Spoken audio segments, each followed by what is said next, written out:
నమస్కారం news bulletin కు స్వాగతం నా పేరు సుమలత వార్తల్లో ముందుగా హెడ్లైన్స్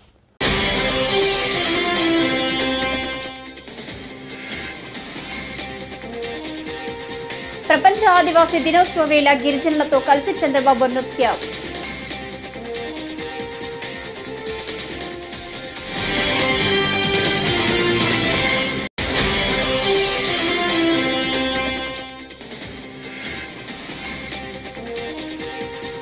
ఏపీలో రెడ్ బుక్ పాలన సాగుతుంది వైఎస్ జగన్ కూటమి ప్రభుత్వంపై సంచలన వ్యాఖ్యలు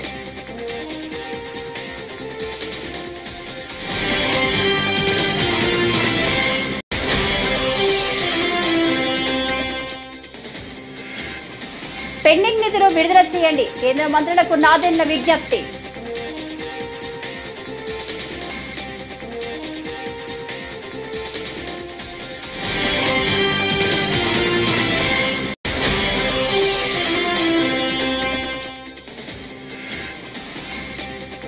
రాష్ట్ర రవాణా రంగాన్ని అభివృద్ధి బాటలు నడిపించేందుకు ప్రభుత్వం చిత్తశుద్ధితో పనిచేస్తుందని మంత్రి కొల్లు రవీంద్ర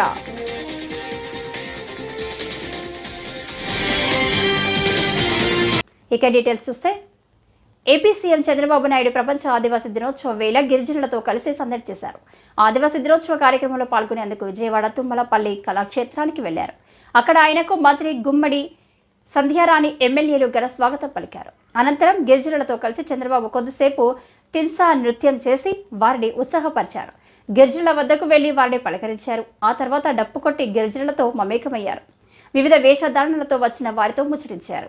గిరిజనులు తయారు చేసిన ఉత్పత్తులతో ఏర్పాటు చేసిన ప్రదర్శనశాలకు వెళ్లి వాటిని పరిశీలించారు. అంతకుముందు అరకు కాఫీ తాగారు.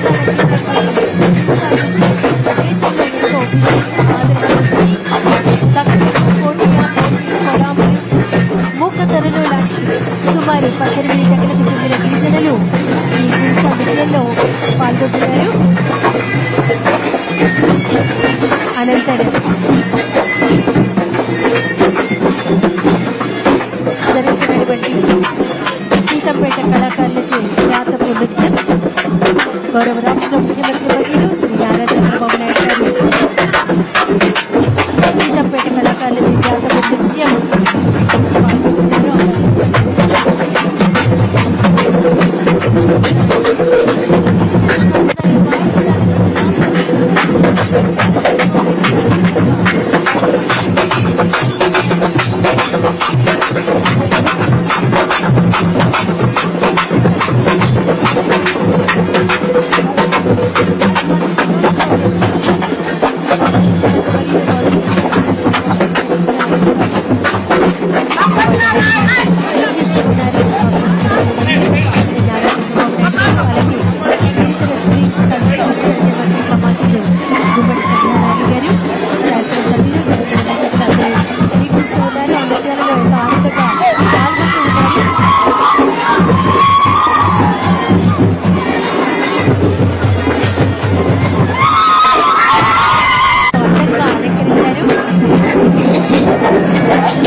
వారి కోసమే ఈ ప్రత్యేకమైనటువంటి రోజు ఆదివాసీ దినోత్సవం.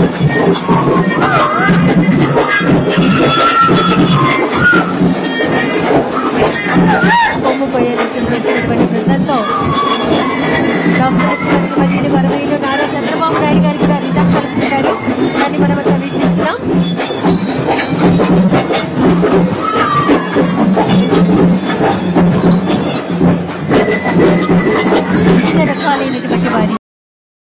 మాజీ సీఎం వైసీపీ అధినేత వైఎస్ జగన్మోహన్ రెడ్డి ఏపీలో కూటమి ప్రభుత్వంపై సంచలన వ్యాఖ్యలు చేశారు. రాష్ట్రంలో రెడ్ బుక్ పాలన కొనసాగుతుందని ఆరోపించారు. రాష్ట్ర వ్యాప్తంగా రెడ్ బుక్ పాలన సాగిస్తున్నారు. ఊళ్ళల్లో ఆధిపత్యం కోసం వ్యవస్థలను భ్రష్టు పట్టిస్తున్నారు. రాడ్లు కత్తులతో గ్రామంలో దాడులు చేస్తున్నారు. ప్రజలకు మంచి చేయాలన్న ఆలోచన ఈ ప్రభుత్వానికి లేదు. రాష్ట్రంలో అరాచక పాలన జరుగుతుంది. చంద్రబాబు మహిళలను మోసం చేశారు. ప్రతి విద్యార్థికి 15,000 ఇస్తారని చెప్పి చంద్రబాబు మోసం చేశారు. ఎన్నికల సమయంలో మాయ మాటలు చెప్పారు.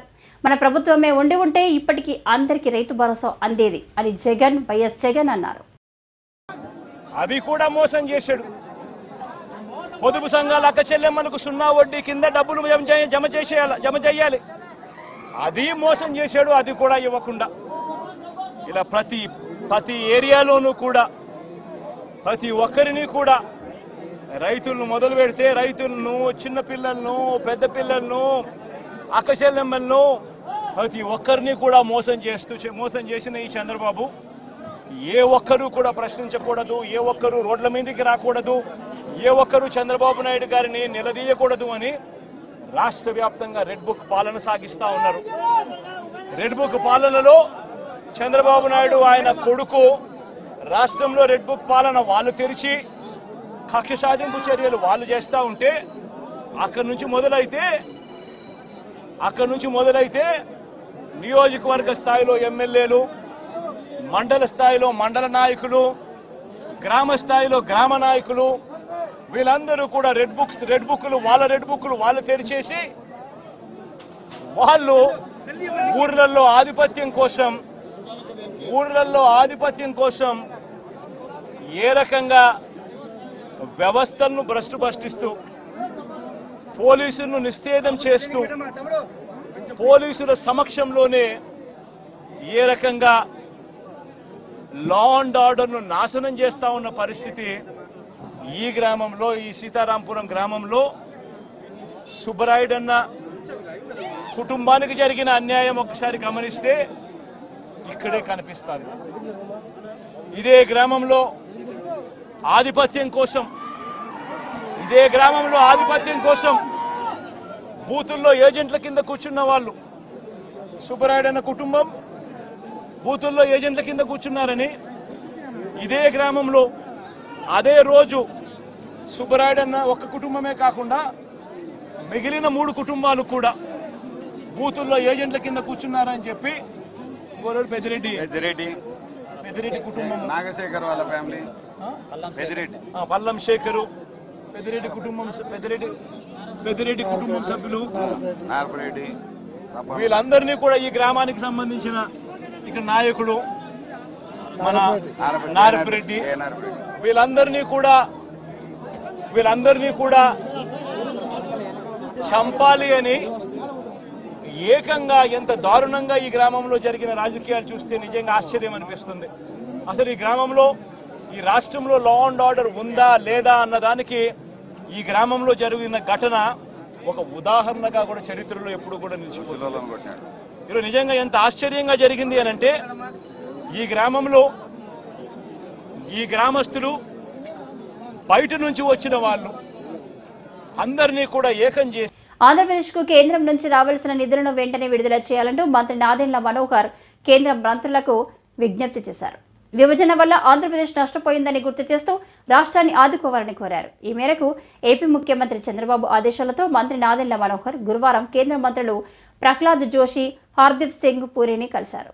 కందిపప్పు కోతతో ఇబ్బంది పడుతున్నామని, వెంటనే 1,00,000 మెట్రిక్ టన్నుల కందిపప్పు కేటాయించాలని వినతి పత్రం అందజేశారు. దీపం కనెక్షన్ల విషయంపై సీఎం చంద్రబాబు రాసిన లేఖను కేంద్ర మంత్రికి అందజేశారు.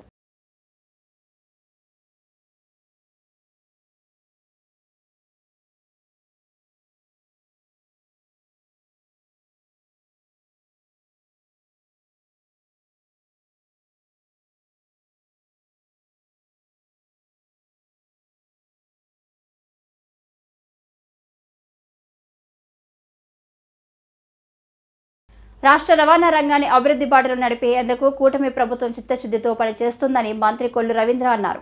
శుక్రవారం మచిలీపట్నం బస్టాండ్ వద్ద నూతనంగా కొనుగోలు చేసిన బస్సుల ప్రారంభోత్సవానికి ముఖ్య అతిథిగా హాజరయ్యారు. ఈ మేరకు ఆర్టీసీ అధికారులు గజమాలతో సత్కరించారు. ప్రత్యేక పూజలు నిర్వహించిన అనంతరం రిబ్బన్ కట్ చేసి ప్రారంభించారు. జెండా ఊపి బస్సుల్ని ప్రజలకు అంకితమిచ్చారు.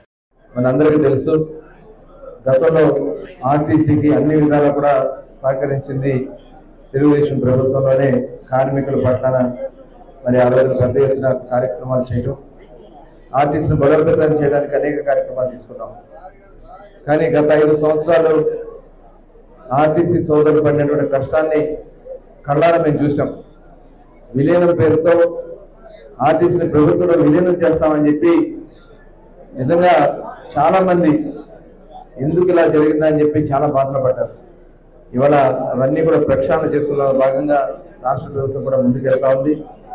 మనందరికీ తెలుసు, గతంలో ఏఎన్ఎల్ సర్వీసెస్ ఉన్నాయి 2014 ముందు కేవలం 9 కోట్లే ఉండేది ఆదాయం.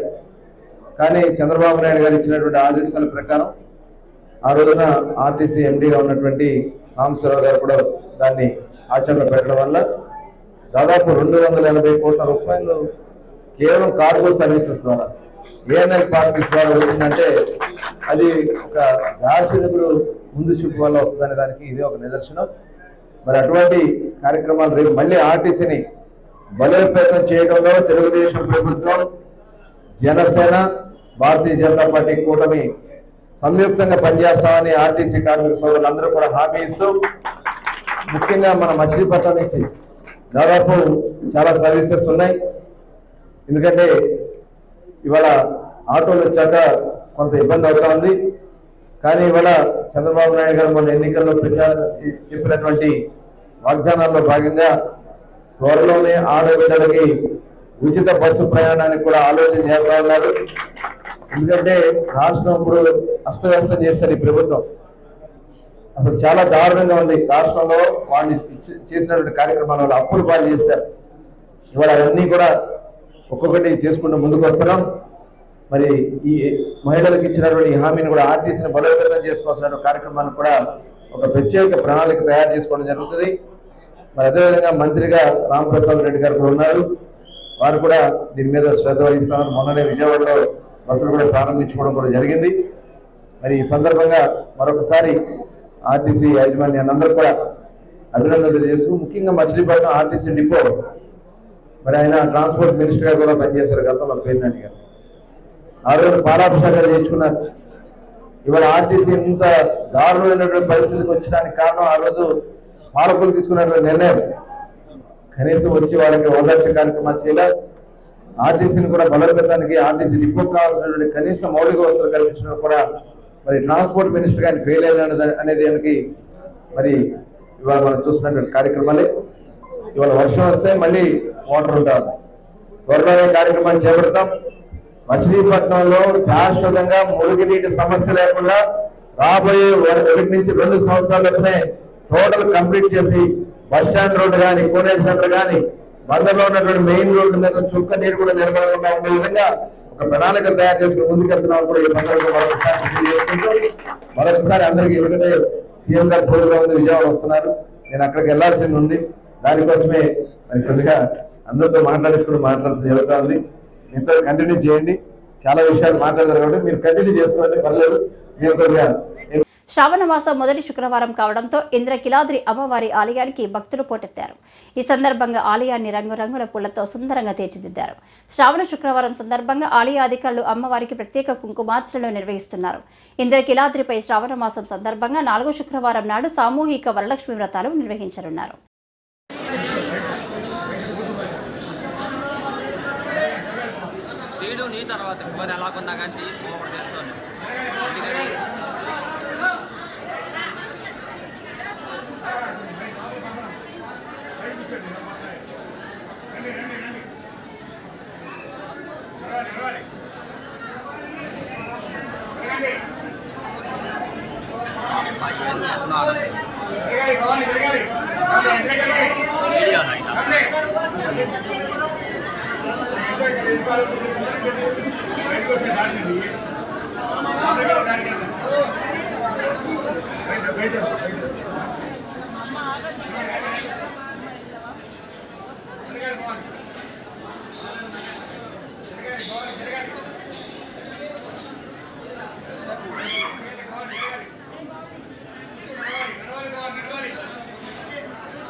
ప్రభుత్వ ప్రైవేటు భాగస్వామ్య విధానంలోకి కొత్త మెడికల్ కాలేజీలను మార్చాలన్న యోచన విరమించాలని మాజీ మంత్రి మేరగ నాగార్జున డిమాండ్ చేశారు.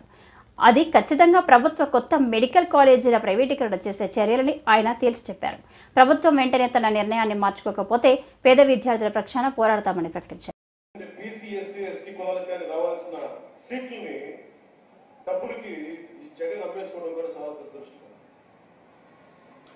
చూశారు కదా, ఈ ప్రముఖులు, ఈ ప్రబుద్ధులు ప్రస్తుతం రాష్ట్ర మంత్రివర్గంలో ఉన్నారు. నిన్న కేబినెట్ మీటింగ్ జరిగితే కేబినెట్ మీటింగ్లో చర్చకు వచ్చినప్పుడు ఈ లోకేష్ అనే వ్యక్తి, పవన్ కళ్యాణ్ అనే వ్యక్తులు ఏమైపోయారు, ఎందుకు మోగబోయారు, ఎందుకు మాట్లాడలేదు, వైద్య విద్యను ప్రైవేటీకరణ చేస్తేనే మీరు జగన్మోహన్ రెడ్డి గారి మీద విషం కక్కారే, ఇప్పుడు ఎందుకు పూర్తిగా అప్పళంగా తీసుకొని వెళ్ళి ప్రైవేటుకు దారాదత్తం చేస్తూ ఉంటే మీరు క్యాబినెట్లో ఏం చేశారు తెలియపరచాలని చెప్పేసి అడుగుతా ఉన్నా.